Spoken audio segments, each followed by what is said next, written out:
Trump unleashed. The Kremlin is panicking. Trump meets Xi Jinping in South Korea. Will China finally turn its back on Putin? The White House strikes back. Green light for long-range missile strikes and new sanctions on Russia. In Europe under fire, Trump's warning: stop talking, start acting. The global chessboard is changing fast and Moscow is running out of moves. Welcome to Ukraine Today. I'm Zorislava Kolesnikova. Stay tuned. It's going to be explosive. Trump meets Xi Jinping in South Korea, talks on war and trade. A pivotal meeting in the Indo-Pacific. Donald Trump and Xi Jinping come face to face in South Korea with two key issues on the table: global trade and the war in Ukraine. Can the US and China find common ground, or will this summit redraw the world's political map once again? Donald Trump met with Xi Jinping in South Korea as part of his tour of the Indo-Pacific region. The main topics of the meeting were trade barriers between the countries and, of course, the Russia-Ukraine war. They agreed to develop a more forward-looking joint agenda for political dialogue, which in principle is a very positive outcome of this meeting. In the result of the meeting, the parties agreed to reduce the tariff from 20% to 10%. This tariff concerns Chinese goods related to fentanyl, a synthetic opioid analgesic. The overall level of US tariffs will reach up to 47%. The fundamental issues underlying the conflict between the US and China have not gone away. And these are very important questions, such as the fate of the island of Taiwan and the possibility of imposing tariffs on Chinese goods, specifically because of the purchase of Russian oil. Trump said that these issues were not raised diplomatically. But in such cases, when you don't reach an agreement, you just say that you didn't talk about it. The agreements regarding Ukraine turned out to be less effective, despite the fact that, according to the US president, Ukraine was discussed at length. Initially, Trump wanted to persuade Xi to reduce support for Russia so that Putin would agree to end the war. Whether the parties reached an agreement in this regard was not announced. A strategic dialogue of cooperation has been established between authoritarian Russia and authoritarian Beijing. And in order to risk that, Xi would need something in return. He would have to receive something more substantial and significant in exchange, something that would match the high level of relations between America and Beijing. Given that, for now, relations are more strongly reminiscent of a logic of de-escalatory actions, particularly in the trade and economic sphere. I wouldn't say that a strategic alliance or a formal dialogue has been established between Washington and Beijing. Donald Trump rated the meeting a 12 out of 10. By the way, this was the first meeting between the leaders of the US and China in the past 6 years. Based on the statement, we see that there won't be any tariffs on Chinese goods and there will be access for American agricultural products. It seems like a good statement. But how true that really is, again, looking at Trump's presidency, we remember, for example, Trump's claim that peace had been achieved in the Middle East after 3,000 years. You know, I'm someone who reads news from the Middle East, and what's happening there doesn't even remotely resemble achieving peace to me in that region. So, Trump's statement that everything has been agreed with China, that everything is wonderful, but let's at least wait 48 hours and then see what happens. Trump said that he had agreed with Xi Jinping on a visit to China in the spring of next year. After that, the Chinese leader will make a return visit to the United States. Every voice matters. Join our community, support independent journalism and help us bring you the truth from Ukraine. Become a member of Ukraine Today. Join us now. Trump strikes back. White House turns against Putin. The Budapest summit cancelled. The green light for long-range British and French missile strikes on Russian territory. New sanctions targeting Russia's oil giants. Donald Trump has finally seen the light and the Kremlin is feeling the heat. Is this the beginning of the end for Putin's influence or the start of a much bigger geopolitical storm? The cancellation of the meeting in Budapest, the green light for strikes with long-range British and French missiles on Russian territory, and sanctions against the two largest oil companies in the country, the gas station. Donald Trump has finally seen the light and decided to crush Putin. What is really happening in the White House? I've always felt that Putin wants everything, not just a part. I think now he's ready to negotiate. We don't want him to get everything. As soon as the green light was given from the Oval Office, the Senate Foreign Relations Committee sprang into action as well. There, they supported 3 legislative initiatives aimed against Russia, which started the war in Ukraine. Among other things, this includes recognizing the Russian Federation as a state sponsor of terrorism and the use of frozen assets. However, the Senate itself admits that it's not possible to vote on these bills due to the government shutdown. Nevertheless, in just one day across the ocean, it seems they've turned their backs on Putin. But as analysts point out, it's too early to award Trump the Hero Medal. Donald, as before, doesn't want Ukraine to win. He just wants everything to end as quickly as possible along the current lines. He wants to pin the badge of a great peacemaker on his lapel and shift all subsequent problems onto the Europeans. Trump is acting according to his own logic. That is, Ukraine wants peace. They said, yes, we stop at the line of demarcation. So Ukraine is ready to take the shortest and simplest path. Russia does not want that. So according to Trump's logic, pressure needs to be put on Russia, which is what happened in the form of these sanctions. At the same time, according to Trump's logic, if tomorrow the Russians say, okay, we're ready to negotiate a ceasefire, they will go to these negotiations and will be ready to lift sanctions and offer some other concessions. He hopes that with the help of sanctions, he will be able to reach Putin's reason. He'll say, okay, we're losing, you're losing. Let's look for ways to get out of this situation. Trump, who thinks like a businessman, analysts say, failed to take into account the most important thing, the logic of Putin. The dictator doesn't care about the impoverishment of millions of Russians or the stagnation of the economy. He has his own priorities, and he isn't going to change them, neither under the stick nor the carrot. He lives for war, you understand? The future of the Russian economy and oil prices, none of that bothers him at all. There will be money for the front, there will be money for the army, there will be money for recruiting soldiers, and those very soldiers will be found. What they've been finding for 3-4 years already, they'll keep finding more. That's all he thinks about, and he probably believes that everything is going just fine. And as for what might collapse someday, that people will live badly, that there won't be any gasoline or something else, he doesn't care. They'll find gasoline for the tanks and everyone else will just have to walk. That's basically his entire logic. He doesn't feel sorry for anyone, not just Ukrainians. He doesn't feel sorry for Russians either. So really, what is there to be surprised about? So far, the only one to react to the demonstrative turn across the ocean has been the unpredictable Dmitry Medvedev, whom analysts say isn't even worth paying attention to. On the contrary, not a single word from any official representatives. And most likely in Moscow, they will pretend that everything is going according to plan. Obviously, they don't have any kind of response yet. Medvedev is playing the role of the bad cop and is being rude to Trump.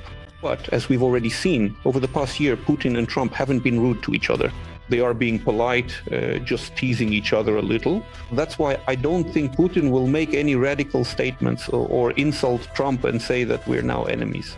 He'll probably just say something like, well, he got a bit carried away, we'll talk, we'll work things out. I don't think we're in for anything like him coming out crying and saying, well, that's it, it's over for me. I renounce power. I lost the war. The new sanctions have crushed me. Will Vladimir Putin be able to roll everything back, and will Trump fall for empty promises and stalling tactics? It's obvious to analysts that, unlike the meeting in Anchorage, the US president realized much faster that the desired showdown wasn't going to happen. But it seems the pendulum has swung. India and China, according to the media, will be forced to give up Russian black gold. Trump calls out Europe, stop talking, start acting, a loud challenge from Washington. Donald Trump lashes out at Europe, accusing NATO and EU allies for being too soft on Russia. The time for talk is over, says the US president, demanding thoughtful sanctions and real action. Either the moment Europe finally steps up, or will Trump's words expose deep cracks within the alliance? Europe only talks but doesn't act. These are the words of Donald Trump, which sound like a direct challenge to NATO and European Union allies. The American president publicly accused European countries of not imposing tough enough sanctions against Russia and essentially set a condition. If Europe does not increase pressure on Moscow, Washington may suspend its own actions. Europe is my friend, but they buy oil from Russia, so you can't expect us to be the only ones acting at full strength. The White House is no longer willing to cover for the passivity of its allies. For the first time in a long while, a question that has long been discussed behind closed doors is coming to the surface. Who is really bearing the main burden of confronting the Kremlin today, the US or Europe? They buy oil from Russia, we don't buy oil from Russia. They buy a lot of oil from Russia. This is not a deal. Trump's statement was a response to calls from European politicians to the United States and personally to President Trump to increase pressure on Russia, to strengthen sanctions against Russia, including against Russian energy resources. So Trump responded. Irritated, somewhat aggressively, he showed his annoyance specifically toward the European partners. As if to say, there's no need to urge me to strengthen sanctions against Russia. Look at yourselves. You yourselves are buying Russian energy resources. Let me say right away, Trump's reaction is not entirely fair. And it is not aimed at making the Europeans increase pressure on Russia. It's more a reaction of refusal, a demonstration that Trump himself does not want to impose any new additional sanctions against Russia. It's a reaction based on the principle of you're the fool yourself. In other words, you're demanding that I impose sanctions against Russia, but you do it yourselves first, and then I'll see whether I do it or not. According to European statistics, after the full-scale invasion, the flow of Russian energy resources to the EU did indeed decrease, but it did not disappear. I'm ready to impose sanctions, but they need to strengthen their own sanctions so that they match the ones I'm imposing. I'm ready to move forward, but they have to do it first. I think they will do it. But for now, they're just talking. They're taking action and buying oil from Russia. It's not the European Union that's buying Russian oil.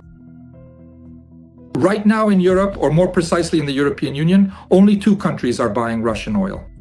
Let me remind you, there are sanctions and restrictions in the European Union on Russian oil, including Russian gas. They are not absolute because a number of countries, even when the sanctions were first introduced in 1922, did not implement them right away, since they were not ready to immediately give up Russian oil and gas in the European Union.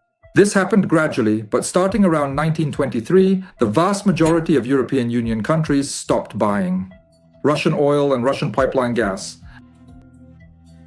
Nevertheless, 2 countries managed to secure the right for themselves. And it really was a matter of securing it, sometimes even by blackmailing the European Union, including in matters of sanctions policy.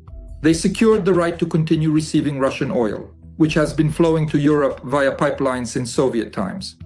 Through the Druzhba oil pipeline?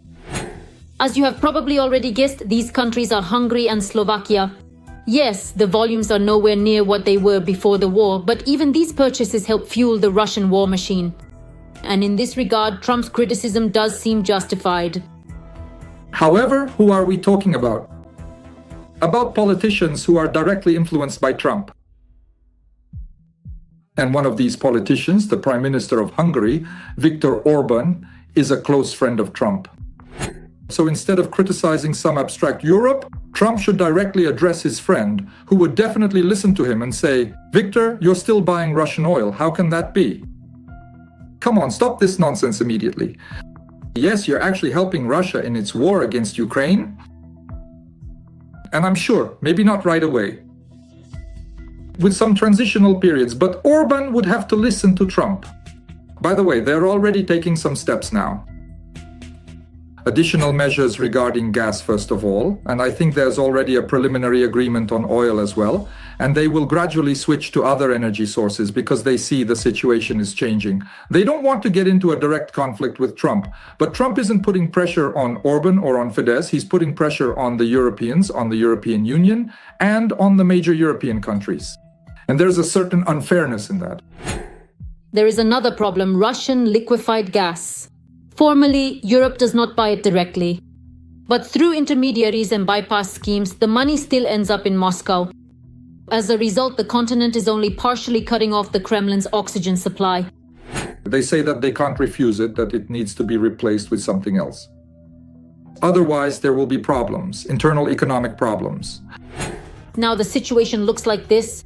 Trump has given the allies an ultimatum: either take synchronized steps or Washington will slow down its own pressure on the Kremlin. And this disrupts the usual balance of Western strategy, where the US led and Europe followed. Now, however, the US president is demanding reciprocity. Europe must take the first step itself, or America will wait. When Trump makes such statements, he is pursuing not so much political goals, politics is present here, but more in a reverse way. It's so that he won't be blamed, but rather so that the Europeans supposedly sort things out themselves. But above all, his goals are commercial. He wants Europe, especially in terms of gas purchases, to be dependent on the United States for energy. Of course, the war in Ukraine does concern Trump. Trump wants to end the war in Ukraine. But in this case, he is concerned with, purely selfishly, with the trade interests of the United States. For Ukraine, this is both an opportunity and a risk at the same time. If Europe, under pressure from Washington, does decide to take radical steps, the Kremlin will lose billions.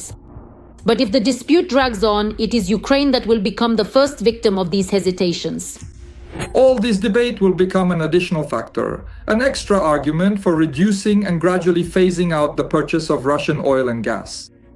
There is already a corresponding decision regarding gas until 2027. The European Union, even before all of Trump's statements, had already decided to stop buying Russian gas. It's just that this will happen gradually, in order to prepare technologically and economically. But now, maybe this will speed things up a bit, which perhaps could also have positive consequences. And the first steps have already been taken here. The US and Europe may begin consultations and negotiations to jointly develop sanctions against Russia. Now, the most important thing is for the US and Europe to stay in sync. After all, any sign of weakness will become an opportunity for the Kremlin to expand its aggression. That's all for today on Ukraine Today. If you believe the truth must be louder than Kremlin lies, like, share and subscribe. Your voice helps us stay strong on the information front. Stay informed, stay strong and stay with Ukraine.